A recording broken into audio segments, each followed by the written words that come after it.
Welcome to the Windows Club. If you wish to set the priority of an email in Microsoft Outlook to high, then either read through this article on the website or simply watch this video. I will guide you through the procedure. For the Outlook desktop app, all you need to do is create a new email and then you'll find this option here to change the priority to high importance.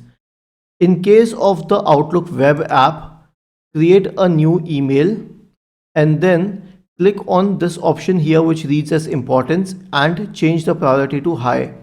Isn't this easy and interesting? If you have any doubts, please go to the original article on the Windows Club, scroll down to the comment section and write your query. We will surely answer to it. Do not forget to subscribe to the channel. Thank you for watching this video and have a nice day.